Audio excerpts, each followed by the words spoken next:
I could go on about how we would have to be calling these three men and others like them and with them liars, but I'll just let this take off by itself. They were deadly attacks that sparked shock and outrage following the deaths of our ambassador and 3 brave Americans on September 11, 2012. Many questions from that night still remain a mystery, but tomorrow, that story will hit theaters in Michael Bay's action thriller 13 Hours, The Secret Soldiers of Benghazi. Watch this. The U.S. ambassador at risk. You gotta send us. You're not the first responders. You will wait. We have no jurisdiction in this country. We're not even supposed to be here. Losing initiative. Stand down! If you do not get your son, we're all gonna die. none of you have to go. But we are the only help they have. It's a really good movie, I gotta tell you. I saw it a week ago. It is stunning. It is an incredible story, and we are joined now by 3 of those secret soldiers and heroes, the real Benghazi Annex security team members who survived the attack and then went on to write the book, 13 Hours, that inspired this film. Chris Tanto Paranto is a former U.S. Army Ranger. Mark Osgeist is a former U.S. Marine. And John Tig Tigan is also a former U.S. Marine. Gentlemen, welcome. It is really a pleasure to talk to you. Read the book, seen the movie. Obviously, we've covered this story for a very long time. So thank you for being here, first of all, and for everything that you've done. Thanks for having us again. Really appreciate it. Thank you. It's good to have you guys. So, Tig, let me start with you because, after I saw the film and having, been immersed in the story for so long, the same burning question that I think a lot of people are going to have, you watch that CIA agent who was leading that station turn to you guys and say, no, stand down. And yet, we've heard time and time again that there was no stand down order. You heard it firsthand, correct? Yeah, the only one who keeps saying that there never was is the ones that weren't there. I mean, it happened. Yeah. I didn't have the GoPro cam on me, but it happened. Where is that CIA agent now? Last time I heard he's retired, and not sure where exactly what he's doing. Is it your understanding that he was questioned about that night? I'm pretty sure they've talked to him already, but I don't know if the Gowdy committee's talked to him yet. Yeah. House Intel Subcommittee has talked to Mike Rogers' committee, and that's where the dissension between Mike Rogers' report and coming out basically being really a terrible report because they took his and the chief of station's words and Mike Morell's words over ours. Yeah, clearly. And that's where the narrative has come down from, that there was no order. Yeah. But the 3 of you, Yeah. How many people would you say heard him tell you guys to wait or to stand down, or words to that effect that meant essentially you're not going over there to help? It probably, at the time, there were, we saw within the vehicles him and Tig talking, and then also the personnel that were there. Yeah, without giving their names because some of them are still working. Right. There's at least 2 people that did see it.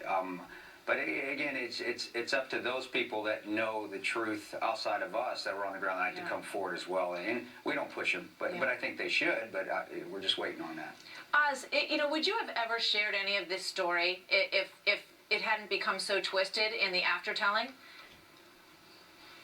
No, that's really what pushed it because, the left and right had twisted this into something that it wasn't. And in that, what happened and the sacrifices made by the 4 Americans that got killed that night was forgotten. No one wanted to talk about that.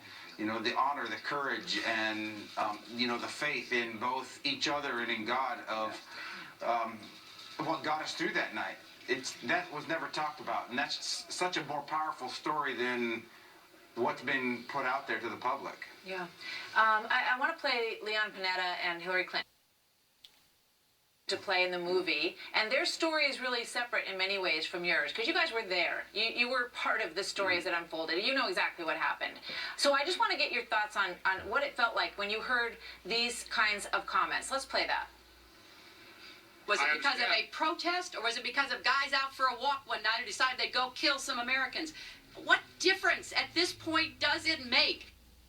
From my experience and from what the role that I played as Secretary of Defense, there was never any order to stand down. On the contrary, the whole effort was to do everything possible to try to save lives. Let's back up a second and listen to what Billary said a minute ago. Not even a minute ago, a couple seconds ago. What difference does it make? Whether she was involved in adamantly conducting the stand down, let's say that she wasn't, for sake of argument. She doesn't understand what difference it made. Do you want her leading the strongest force, military force on this planet, if she doesn't understand that? Take that on. Well, the first question, our first statement made by Miss Clinton was, what difference does it make? It does make a difference because guys did die that night, and because this truth wasn't being told, and that's why we felt compelled to come out and do the book and do the movie, because those lives matter, because people sacrificed for the good of this country. They sacrificed to protect American interests, and then people were giving so much amounts of courage that night, especially the team, showing that there is, if you never quit, you never give up, and you believe in yourself, you believe in God, you believe in your teammates, that you can be successful. So it turned it into a negative connotation, which so obviously it makes a big difference. And the family members of the personnel that died that night, their people needed to be on, their family needed to be honored correctly, and it wasn't being done. As far as Mr. Panetta goes, again, he wasn't there. I don't know what he's talking about. The words "stand down" were used, and I remember on Bill O'Reilly, I watched him, and he said that I have no reason to not believe what the guys on the ground were saying, and now he's saying something different. So he just flip-flopped. Politics again that we just don't want to get involved with. Do these three Marines look like liars to you? It's hard to find three people that will lie in conjunction with the story. It is difficult. I'm at a loss for words. Do these three Marines, look into their eyes as best you can from this vantage point, do these three men look like liars to you? Now, the other thing that's so frustrating when you're watching the movie is that you see people at other bases who are suiting up and getting ready to come in and help you guys, and they never come. They're never given the go-ahead. That's just going to strike people who watch your story as unbelievable. You're right. It's especially with an ambassador. I mean, he's a direct representative of the President of the United States. For myself, I never expected anybody to come help us. I mean, we're there, we're expendable, that's the job that we take. But, we had an ambassador that was missing for up to 6 hours. It was not confirmed if he was alive or dead. Yeah. And, I mean, to me, I would think you would move heaven and earth to save him. Yeah, you would think. You would think. I mean, You would think. Tig, just really quickly, maybe I was if you raised can. different. Tig, maybe were. I think you all were. I think we all were raised different than Billary, Leon Panetta, Barack Obama, Nancy Pelosi, Bernie Sanders. I think the majority of us were raised differently. Real quickly, what it's been like for you to watch the movie and for your family to see what you went through there. I mean, it was a lot of emotion. It was a roller coaster ride of emotions.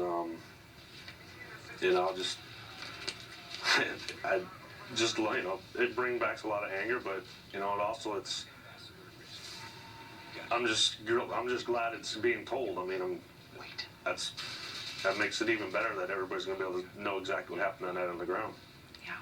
And It's hard to watch. It's emotionally testing to watch, but it needed to be done. And if it wasn't emotionally hard for us to watch, then it wasn't done right. And because it's hard for us to watch, we're very happy with the product, definitely. I get what you're saying, and I believe everybody needs to see this film, whether you think you know what happened that night or not. It's a powerful story, and it's your story. That's what's so effective about it. It's the story that you all experienced, and it's told through that lens, and you're all sitting here telling everybody that it's absolutely accurate. And I think that's very credible and very powerful. Gentlemen, once again, thank you so much for your time today, and thank you for your heroism and everything that you did for this country in this work and in your prior work. Thank you, gentlemen. Thank you, Martha. How can we even think for 2 seconds in a row of putting Hillary behind the buttons in the White House? The woman is nuts. Either that or she's a blatant, outright liar, or a combination thereof. I mean, come on. These three guys are liars, and Hillary and Panetta and Obama had it right. I guess that's what pulling the lever for Hillary would tell me.